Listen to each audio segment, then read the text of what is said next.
Sir Trump ప్రమాణ స్వీకారం చేసినప్పటి నుంచి కూడా చాలా ఆయన సెన్సేషనల్ గానే వార్తల్లో నిలుస్తున్నారు. ఏంటంటే ఆయన తీసుకునే నిర్ణయాలు చాలా కఠినంగా ఉన్నాయి సార్.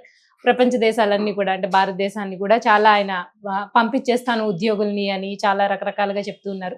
సో అందులో భాగంగానే బ్రెజిల్ వలసదారుల్ని ఆయన చాలా దారుణంగా పంపించినట్టు తెలుస్తుంది సార్. సో దాని గురించి అంటే ఎక్కడైనా సరే వలస వచ్చిన వాళ్ళ మీద ఒక దాడి జరగటము, వాళ్ళని పంపించడానికి ప్రయత్నం చేయటం అనేది సహజంగా జరిగేటువంటి వ్యవహారమే. దీనిలో పెద్దగా ఆశ్చర్యపోవాల్సినటువంటి అవసరం లేదు.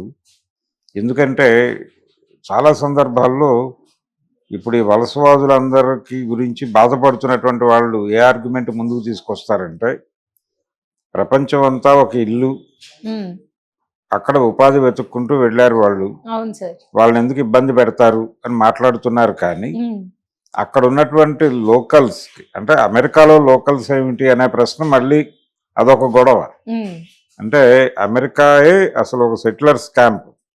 ఇప్పుడు అమెరికన్స్, నేటివ్ అమెరికన్స్ అని చెప్పుకుంటున్నటువంటి వాళ్ళందరూ కూడా ఇంగ్లాండ్ నుంచి వలస వచ్చినటువంటి వాళ్ళే. ఇంగ్లాండ్ నుంచి వలస వచ్చినటువంటి వాళ్ళ నేటివ్ అమెరికన్స్ ని చంపేసి, రెడ్ ఇండియన్స్ అంటారు వాళ్ళని చంపేసి రకరకాలుగా వశపరుచుకుని దాన్ని తమ కంట్రోల్లోకి తీసుకున్నారు. జార్జ్ వాషింగ్టన్ కూడా వైట్ మ్యాన్, అక్కడి నుంచి వచ్చిన వాడే, ఇంగ్లాండ్ నుంచి వలస వచ్చినటువంటి వాడే. ఆయన నాయకత్వంలో జరిగినటువంటి పోరాటంలో, అంటే ఇంగ్లాండ్ నుంచి స్వతంత్రం కోసం జరిపినటువంటి పోరాటంలో సక్సెస్ అయ్యి వాళ్ళు ఈ యునైటెడ్ స్టేట్స్ ఆఫ్ అమెరికా అనే దాన్ని ఏర్పాటు చేసుకున్నారు. అప్పటి నుంచి అంటే ఒక దశలో నీగ్రోలతో పని చేయించుకోవటం, వాళ్ళ బంగారు గనుల్లో నీగ్రోలతో పని చేయించుకోవటం, బానిస విధానం, ఇళ్లల్లో పనులకి నీగ్రోలను పెట్టుకుని పని చేయించటంతో మొదలై తర్వాత అబ్రహం లింకన్ టైంలో దాన్ని తీసేయటం జరిగింది. ఇలా అమెరికన్ చరిత్రలో అణిచివేత అనేది చాలా తీవ్రంగా కనిపిస్తుంది. అలాగే వైట్ మ్యాన్ అనేటువంటి వాళ్ళకి ఈ అణిచివేతకి సంబంధించి వాళ్ళు మొదటి నుంచి వాళ్ళ బ్లడ్లోనే అణిచివేత లక్షణాలు ఉన్నాయని మాట్లాడిన సందర్భాలు కూడా ఉన్నాయి. అంటే ప్రపంచం అంతా రవి అస్తమించని బ్రిటిష్ సామ్రాజ్యం అనే మాట వినున్నాం మనం. ఈ మాట నేపథ్యంలో వాళ్ళు ప్రపంచంలో చాలా చోట్ల వలసలు ఏర్పాటు చేసుకున్నారు. వలసలు ఏర్పాటు చేసుకున్న ప్రతి చోట నేటివ్ పీపుల్తో ఘర్షణలు జరిగినాయి. వాళ్ళకి ఆ ఘర్షణలను చాలా క్రూరంగా అణిచివేశారు. ఇక్కడ ఏంటంటే ఇప్పుడు కొత్తగా మనం చూస్తున్నటువంటి అమెరికా వ్యవహారం, ట్రంప్ గారి వ్యవహారంలో ఆయన లోకల్గా అక్కడికి వలసలు రావటం వలన లోకల్ పీపుల్ మాకు ఉపాధి అవకాశాలు పోతున్నాయని గొడవ చేస్తున్నారు. ఒకప్పుడు ఇక్కడికి ఇండియాకి బ్రిటిష్ వాళ్ళు వచ్చి వాళ్ళ వలసలు పెరుగుతున్నటువంటి క్రమంలో ఇక్కడ శ్రమని దోచేసుకుని వాళ్ళు పట్టుకెళ్ళిపోతున్నారు అనేది ఆ రోజున ఎలిగేషన్. ఈ రోజున ఎలిగేషన్ ఏంటంటే ప్రపంచంలో అందరికీ అది కాలనీగా మారిపోయింది, ప్రతి ఒక్కళ్ళు అక్కడికి పోతున్నారు. పోవడం వలన ఏంటంటే లోకల్స్కి ఉపాధి అవకాశాలు తగ్గిపోతున్నాయి. అందుకని చాలా సందర్భాల్లో అమెరికాలో ఈ బయట నుంచి వలస వచ్చినటువంటి వాళ్ళ మీద సాయుధ దాడులు జరుగుతున్నాయి, చంపేస్తున్నారు. రోడ్ల మీద, బారుల్లోనూ లేకపోతే రెస్టారెంట్ల మీద దాడులు చేసి చంపేయటం కూడా చూస్తున్నాం మనం. ఇది ప్రతి చోట జరుగుతుంది. ఇప్పుడు తెలంగాణ ఉద్యమ కాలంలో వినిపించినటువంటి మాట ఏమిటి? ఆంధ్ర వలసవాదులారా వెళ్ళిపోండి అనే మాట వినిపించింది. అంటే దానికి రీజన్ కూడా లోకల్ నేటివ్ పీపుల్కి ఉపాధి అవకాశాలు క్షీణించిపోతున్నాయి అని. ఇదే నినాదం గ్లోబల్ లెవెల్లో మనం చూస్తున్నాం. ఇప్పుడు ఒక రకంగా సౌత్ను తిని నార్త్ బతుకుతోంది అనేటువంటి ఒక నినాదం ఉంది ఇక్కడ భారతదేశంలో. అంటే దక్షిణ భారతంలో ఉన్నటువంటి రాష్ట్రాల్లో, ఆంధ్రప్రదేశ్లో కానీ, తెలంగాణలో కానీ, లేకపోతే కర్ణాటకలో కానివ్వండి, తమిళనాడు, కేరళలో కూడా నార్త్ నుంచి వలస వస్తున్నటువంటి వాళ్ళు, పర్టికులర్గా బీహార్, బెంగాల్ ఈ రాష్ట్రాల నుంచి వలస వస్తున్న వాళ్ళు, మధ్యప్రదేశ్ నుంచి వలస వస్తున్న వాళ్ళ సంఖ్య గణనీయంగా ఉంటుంది. వీళ్ళు ఇక్కడ అన్ని పనుల్లోనూ జాయిన్ అయిపోతున్నారు. వీళ్ళు రావడం వల్ల ఏంటంటే ఇక్కడ పని వాళ్ళకి కూలీ రేట్లు పెరగకుండా చేస్తున్నారు. వీళ్ళు కూలీ రేట్లు పెంచమని అడిగితే మీరు వెళ్ళిపోండి, మీరు పని చేయక్కర్లేదు, మేము బీహార్ వాళ్ళని 20 రూపాయలకే పెట్టుకుంటాం అనే పద్ధతిలో మాట్లాడుతున్నారు కాంట్రాక్టర్లు. దాంతో కూలీ రేట్లు పెరగటం లేదు ఈ వలసల వలన అనేది ఒక గొడవ ఉంది. శ్రామిక వర్గంలో ఒక ఘర్షణ మొదలైంది. వాళ్ళు డిమాండ్ రూపంలోకి ఆందోళనల రూపంలోకి వెడుతోంది. అది ఓకే సార్. వెడితే ఈ బయట రాష్ట్రాల నుంచి ఇక్కడికి వస్తున్న వాళ్ళ మీద దాడులు జరిగిన ఆశ్చర్యం లేదు. దాదాపు ఇలాంటి పరిస్థితి అమెరికాలో నడుస్తూ ఉండడంతో కొంత దాన్ని ఆ వ్యతిరేకతని మేనేజ్ చేయటానికి వీళ్ళు H1 వీసాలు రకరకాల పేర్లతో అవును సార్. ప్రపంచం నలుమూలల నుంచి అక్కడికి అట్రాక్ట్ చేశారు జనాలను. ఈ అట్రాక్ట్ చేయటం అనేది నేటివ్ పీపుల్ని కొంచెం సఫరింగ్లోకి పంపించడం వలన కంటి తుడుపు చర్యలో భాగంగా నిజానికి అమెరికాలో జరుగుతున్నటువంటి చాలా సర్వీస్ సెక్టార్లో జరుగుతున్న చాలా పనులు అవుట్ సోర్సింగ్ ద్వారా చేయిస్తున్నారు వాళ్ళు.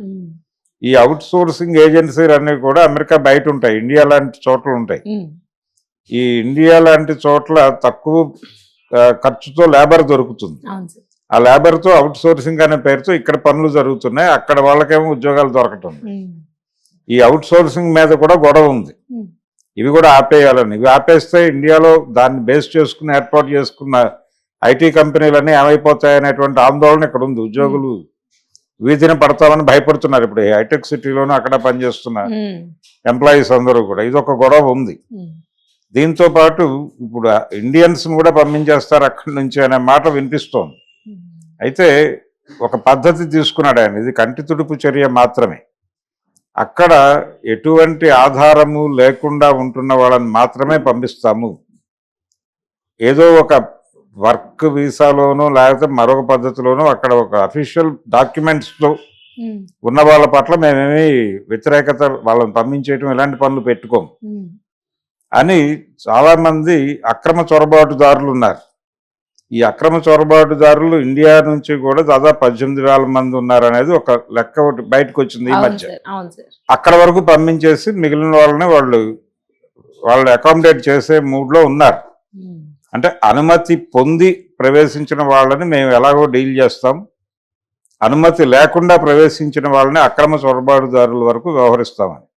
ఈ అక్రమ చొరబాటుదారుల్ని చాలా దారుణమైన పద్ధతిలో వెనక్కి పంపించడం అనేది బ్రెజిల్ వాళ్ళని పంపించడంలో మనకు క్లియర్గా కనిపిస్తోంది, విజిబుల్గా ఉంది అది వాతావరణం. అంటే ఎందుకు చేశారు ఇలాగా, వాళ్ళని ఏసీ ఆపేసినటువంటి విమానం బేడీలేసి పంపించడం ఎవరిని తృప్తిపరచడానికంటే అక్కడ ఉన్నటువంటి నేటివ్ పీపుల్ని తృప్తిపరచడానికి. చూసారా మేము ఎంత కఠినంగా గెంటేస్తున్నామో బయటికి అని అక్కడ ప్రొజెక్ట్ చేసుకుంటాడు ఆయన ట్రంప్.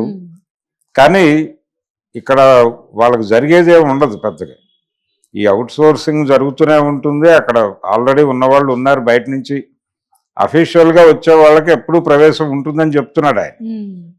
కాబట్టి వీళ్ళు వస్తూనే ఉంటారు.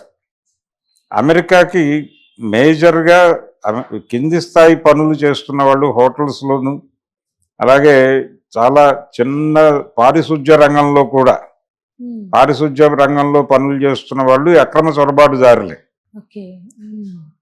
జీవనోపాధి లేక ఏదో పద్ధతిలో అంటే అక్రమంగా ఎవరికి దొరకకుండా అమెరికాలో ప్రవేశపెట్టడం అనేది ఒక కార్యక్రమం ఉంది.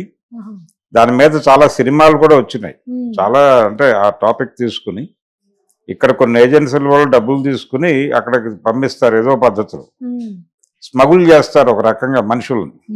ఈ మనుషుల్ని స్మగుల్ చేసేటువంటి కల్చర్ని కొంతమేరకు అడ్డుకునే ప్రయత్నం ట్రంప్ చేయొచ్చు. అది కొంతమేరకే మళ్ళీ ఆ ఏరియాలో దీని మీద ఆధారపడి బతుకుతున్నటువంటి నేటివ్ అమెరికన్స్ కొంతమంది ఉన్నారు. అంటే ఈ అక్రమ చొరబాటుదారులకు ఆశ్రయం కల్పించడం ద్వారా ఉపాధి పొందుతున్నటువంటి వాళ్ళు కూడా ఉన్నారు. ఇలా చాలా ఇంటర్లింక్ ఉన్నటువంటి గొడవలు ఉన్నాయి దీనిలో. అందుకని కొంచెం కంటి తుడుపు చర్యల్లో భాగంగా ఈ బ్రెజిల్ వాళ్ళని కొంచెం ఆ పరిస్థితుల్లో బయటకు పంపారు. రేపు పొద్దున వాళ్ళు ఐడెంటిఫై చేసినటువంటి భారతదేశం నుంచి అక్రమ చొరబాటుదారులను కూడా ఇదే పద్ధతిలో పంపచ్చు.